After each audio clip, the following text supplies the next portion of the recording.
आजच्या भागाचं शीर्षक आहे सगळ्यात खराब कपडे. मुख्याध्यापक नेहमी पालकांना सांगत, मुलांना शाळेत पाठवताना त्यांचे सगळ्यात खराब कपडे पाठवा, ते त्यांना घालत जा. कपडे खराब असले की मळण्याची किंवा फाटण्याची भीती नसे. कपडे मळण्याच्या किंवा फाटण्याच्या भीतीनं मुलांनी मोकळेपणाने न खेळणं त्यांना लज्जास्पद वाटायचं. मुलांनी मुलांसारखं असावं आणि त्यांनी निष्कारण काळज्या करू नयेत असं त्यांचं मत होतं. तोमोईच्या आसपासच्या शाळांमध्ये मुलं मुली छान छान गणवेश घालायची, पण तोमोईचे विद्यार्थी मात्र त्यांचे नेहमीचे साधे कपडे घालायचे. कपड्यांची फिकीर न करता मनमुराद खेळण्याची त्यांना त्यांच्या शिक्षकांची पूर्ण परवानगी होती. त्यावेळचं पॅन्टचं कापड आजच्या जीन्स इतकं टिकाऊ नव्हतं, त्यामुळे प्रत्येक विद्यार्थ्याच्या पॅन्टला ठिगळ असायचं आणि मुलींचे स्कर्टसुद्धा जास्तीत जास्त जाड कापडाचे असायचे. तोतोचानला बागेच्या तारेच्या कुंपणाखालून सरपटत बागेत जायला खूप आवडायचं, त्यामुळे तर तिला साधे कपडे घालणं फार सोयीचं होतं. त्या काळी तारांची कुंपणं कधी कधी अगदी जमिनीलगत असायची. त्याखालून सरपटायचं म्हणजे अक्षरशः कुत्र्या मांजरासारखं अंग चोरून जावं लागायचं. कितीही काळजी घेतली तरी तोतोचानचे कपडे तारांमध्ये अडकायचे आणि फाटायचे. तिचा एक मलमलचा फ्रॉक होता. एकदा तर तारेत अडकून तो पार वरपासून खालपर्यंत फाटला. खरं म्हणजे तो खूप जुना होता, पण तिच्या आईचा तो खूप आवडता होता. त्यामुळे आईला कसं सांगायचं हा प्रश्न होता. खरं सांगायचं धीर होईना. तेव्हा तिनं खूप विचार करून थाप मारायचं ठरवलं. ए आई ग, मी रस्त्यानं येत होते ना, तेव्हा काय माहीत कोण मुलं होती, पण त्यांनी माझ्या पाठीवर चाकू फेकला आणि माझा फ्रॉक फाटला. तिनं घाईघाईनं खोटं बोलून टाकलं. आणि यापेक्षा जास्त आईनं काही विचारलं तर?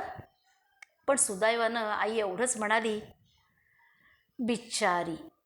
अर्थातच तोतोचाननं सुटकेचा निश्वास टाकला.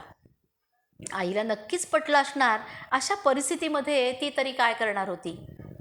अर्थात आईचा चाकूच्या त्या गोष्टीवर विश्वास बसणं शक्य नव्हतं आणि तोतोचान अशा थापा कधीच मारत नसे. आईला जाणवलं की फ्रॉक फाटल्यानं तोतोचानला खूप वाईट वाटलेलं आहे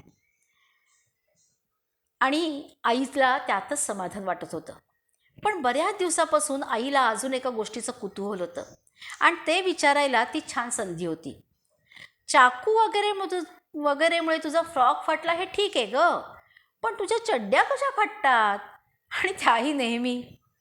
तोतोचाननं क्षणभर विचार केला आणि शेवटी खरं सांगून टाकलं.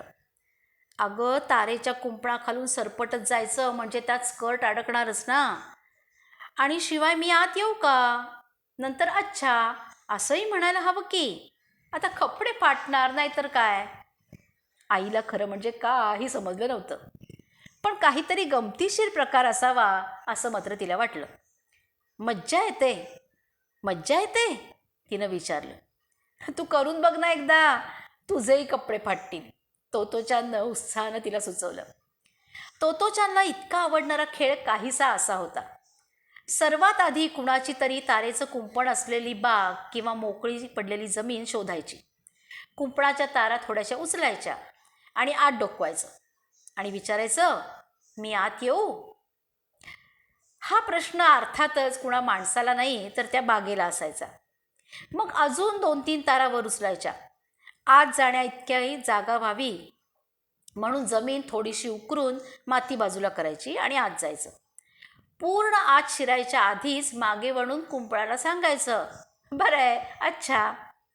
आता आईच्या डोक्यात प्रकाश पडला.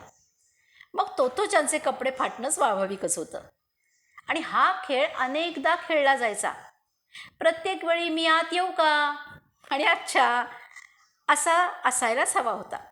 मग प्रत्येक वेळी कपडे फाटणारच. तोतोचान खूप वेळा आनंदानं कुंपणाखालून ये जा करायची. मोठ्या माणसांना कंटाळवाणा किंवा निव्वळ पुरखपणा वाटणारा एखादा खेळ लहान मुलांना मात्र अगदी मजेचा असू शकतो, नाही का? अंगावर मळके कपडे, केसात नखात कानात सुद्धा धूळ गेल्यामुळे तोतोचानचं ते ध्यान बघून आईला क्षणभर तिचा हेवाच वाटला. पुन्हा एकदा तिला मुख्याध्यापकांचं खूप कौतुक वाटलं. मुलांना असे कपडे घाला की जे कितीही मळले तरी चालतील. ही त्यांची सूचना त्यांनी मुलांना किती समजून घेतलं होतं याचं जिवंत उदाहरणच होतं. धन्यवाद.